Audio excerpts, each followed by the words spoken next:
In the world of legacy, great deeds not only affect the people but the items they use. Great deeds do not necessarily have to be good deeds, though. Great evil can be just as powerful as great good. These actions imprint themselves on the instrument of the deed.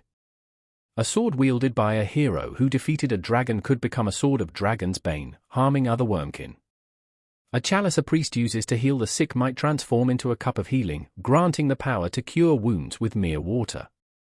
A smith's hammer, used to craft a masterpiece, could become a hammer of master working, enabling creations unparalleled in quality. Conversely, an axe wielded by a warlord to slaughter innocents might evolve into a blood drinker, stealing life force to empower its owner. And sometimes, just sometimes, these items become sentient. Chapter 1: The Streets of Saras. Varn's silk son was only 11 when his life fell apart. He would never forget the assassin who stole his parents and his innocence. Slicked back greasy hair, a scar from his left eye to his mouth, and a smirk, these details etched themselves into Varn's mind as vividly as the words the man spoke. "You're lucky, kid. My contract was for these two. They told me to leave you alive. I don't know why, but I must follow my contract. You live to die another day, perhaps at my hands, perhaps at the hands of another. But know this, you are now on borrowed time." The assassin vanished through the window, leaving Varn in the echoing silence of his family's home. Their wealth, their legacy, and their lives were gone. Saras, a bustling city of opportunity for adults, was no place for a grieving 11-year-old. His father's business partners would seize the silk son fortune, and survival meant obscurity. That night, Varn's silk son died alongside his parents. A new boy, Seb, was born. Seb gathered a few valuables, including his father's hawk-emblazoned signet ring, and left the house with a vow of vengeance burning in his heart. The murder was discovered the next morning. Guards blocked the mansion, leaving Seb's salvaged coins as his only sustenance. Rumors swirled, some whispered of an assassination, others of robbery. Few dared to believe the boy had survived. Seb stayed near the house for 2 days, studying the market. He observed which vendors hired street kids for penny jobs, sweeping stalls, running errands, and which would chase them off. On the second day, a gang of street kids approached him. Their leader, a lanky boy named Luke, sized him up. "New to Saras?" Luke asked. "Yes," Seb replied cautiously. "Let me explain the rules. I'm Luke, boss of the kids around this market. You can't work here without giving me a cut." "Why should I pay you?"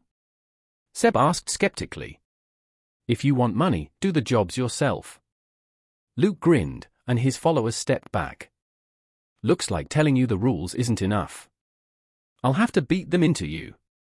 He lunged, aiming a punch at Seb's head.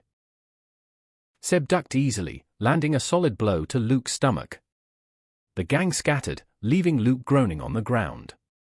"Don't attack me again," Seb warned, walking away.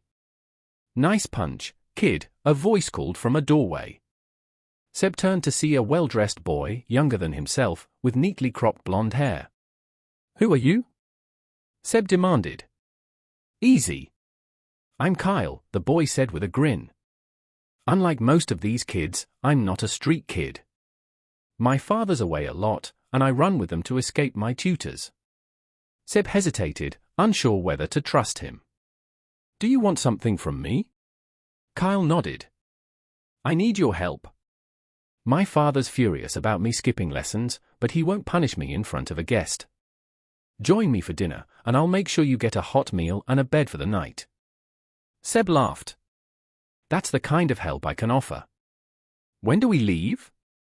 Kyle led Seb through the bustling streets of Saras, pointing out landmarks and shortcuts as they went. The market district was a hive of activity, with vendors shouting to advertise their wares and street performers entertaining small crowds. Kyle explained which stalls were safe to approach and which vendors were known for their sharp eyes and quicker tempers. "If you're ever in a pinch," Kyle said, "the alley between the spice merchant and the leatherworker leads to a rooftop escape. Just be sure your boots have good grip." Seb took mental notes, realizing how vital this knowledge could be. "How do you know so much about the market?" he asked. Kyle shrugged. You pick things up when you spend more time here than in a classroom. Speaking of which, let's earn our dinner. He led Seb to a fruit vendor's stall, where an elderly woman was struggling to stack crates of apples. Excuse me, Kyle said with practiced charm, but would you like some help? My friend and I can make quick work of these crates. The woman hesitated, but nodded. If you're careful, I'll pay you a few coppers. The boys worked quickly, lifting and arranging the heavy crates. Seb noticed Kyle's quick hands and easy banter with the vendor. When they finished, she handed them each a small coin and a bright red apple. Thank you, Seb said, biting into the fruit as they walked away. Do you do this often? Whenever I need extra coin, Kyle replied. It's better than stealing, and it keeps me out of trouble, mostly. As the sun dipped lower in the sky, the boys made their way to Kyle's house. Dirt smudged their clothes, and Seb's hair was matted with sweat. Kyle glanced at him and grinned. We'd better clean up before dinner. My father's sharp, and he'll ask questions if we look like we've been working the streets. Seb followed Kyle into the grand townhouse, marveling at the ornate furnishings and spacious rooms. Kyle handed him a towel and directed him to a washroom. As Seb cleaned himself, he rehearsed the story he would tell Kyle's father. The life of a pig farmer's son seemed simple enough to fake. But Seb couldn't shake the feeling that this dinner would test his wits more than any market scheme.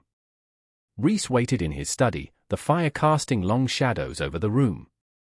When Seb entered, led by a stern-faced servant, the door closed behind him with a soft click. The imposing figure of Kyle's father stood by a mahogany desk, his sharp eyes appraising Seb with unspoken questions. You're not from Gracetown, Reese said evenly, without preamble. Sit. Seb hesitated but obeyed, sinking into the chair across from Reese. The older man studied him for a moment longer, then continued. My son may believe your story, but I've learned to read people. Who are you really? Seb clenched his hands in his lap, debating his response. Seb Swinson, he said, sticking to his fabricated story. Reese raised an eyebrow. If you're a pig farmer's son, then tell me, what's the market rate for a sow? Seb's mind raced, but the silence stretched thin. It varies by region, he hedged. Reese's eyes narrowed. Wrong. You've never sold a sow, and you've never been to Gracetown. I know this because I've used the name Nathan Swinson myself as a pseudonym in my dealings. Now, boy, tell me the truth before I lose my patience. Seb's chest tightened. Vaughn, he whispered. My name is Vaughn Silkson. Reese leaned back, his gaze sharpening. The son of Veen and Elise Silkson. So, you've survived. Seb nodded silently, his fists clenched to stop their trembling. Reese's expression softened slightly. You're lucky you ended up here. I knew your parents. They were clients of the guild, protected under our rules. Whoever sent that assassin violated a sacred contract. The assassin told me I was living on borrowed time, Seb said, his voice barely above a whisper. I don't know why they spared me. Reese's face darkened. Likely to send a message or draw you out. Either way, you're a target now. But you don't have to face this alone. I'm offering you an apprenticeship, not just for the guild, but under my household. Officially, you'll work alongside Kyle in the family business. Unofficially, you'll train under me to survive and take control of your fate. Seb blinked, stunned. Why would you do this? Reese leaned forward. Because your parents trusted me, and because I see potential in you. But you'll join this household as an apprentice to our family business. Kyle will assume you're learning the trade. And you'll sit in on his lessons, but I expect you to keep your real knowledge hidden. He must never suspect who you truly are. Seb hesitated, his mind racing. And if I refuse? Reese's expression hardened. If you refuse, you'll be on your own. But think carefully, boy. The guild is your only shield, and out there, you're an open target. Seb swallowed hard and nodded. I'll do it. Reese nodded in approval and stood. Good. We'll speak more after dinner. For now, follow me. Kyle is expecting us. The dining room was quiet, the tension palpable. Kyle sat fidgeting, his eyes darting between his father and Seb. He mistook the silence for disapproval, assuming his father saw through his ploy of bringing a guest to dinner. Seb kept his gaze down, replaying Reese's words. He could feel the older man's calculating gaze on him throughout the meal, as though weighing every movement and word. Reese finally broke the silence. Kyle, your guest will be staying with us for a time. I decided to take him on as a second apprentice. He has a work ethic from his father's farm, and I want to see where his education stands. Kyle's eyes widened in surprise. Really? That's unexpected. Don't get too excited, Reese said sharply. I expect you to lead by example and ensure he keeps up. Understood? Yes, father. Kyle's tone was subdued, but his curiosity was evident. Seb remained quiet, acutely aware of Reese's scrutiny. He forced himself to play the part of an unassuming farm boy, knowing his survival depended on convincing everyone of this lie. That evening, after the house had quieted, Reese summoned Seb to the study. The fire cast flickering shadows on the walls, lending an air of secrecy to their conversation. Your training begins now, Reese said, placing a dagger on the desk between them. You need to learn to defend yourself and to disappear when necessary. The guild's methods are not kind, but they will keep you alive. Seb picked up the dagger, its weight unfamiliar in his hand. Where do we start? Reese's lips curled into a faint smile. With deception. You broke too easily when I questioned you about Gracetown. That won't do. Seb frowned. What should I have done? First, Reese said, never invent unnecessary details. Every extra piece is a weapon that can be turned against you. Second, if pressed, deflect rather than lie outright. Lies shatter under pressure, misdirection does not. Seb nodded, absorbing the advice. How do I practice? Reese leaned back in his chair. We'll start with a simple exercise. I'll ask you something about your past. You must answer without giving me anything to work with. Seb hesitated but nodded. Ask. Reese's gaze sharpened. Tell me about your family farm. What crops did you grow? Seb thought quickly. Mostly grains, he said carefully. The kind that fetches a good price in market. Reese tilted his head. A good answer. But if I were suspicious, I'd ask which grains and how they're tended. Do you see the trap? Seb nodded slowly. I'd need to redirect without sounding unsure. Exactly.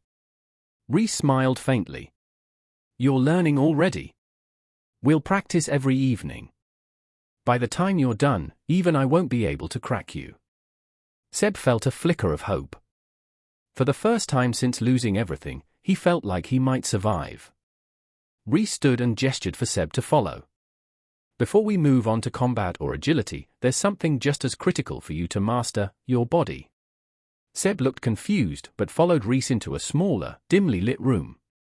The walls were bare, and the floor was smooth stone. Balance, rhythm, and subtlety, Reese explained. These are foundations for everything you'll learn. Start here. He stepped into the center of the room and began a series of slow, deliberate movements, stretches and controlled motions that flowed into one another like a dance. Seb watched, then attempted to mimic the routine. At first, his movements were stiff and awkward, but Reese corrected him with precise adjustments. Feel your weight shift, Reese instructed. Every movement must be intentional, even if it appears effortless.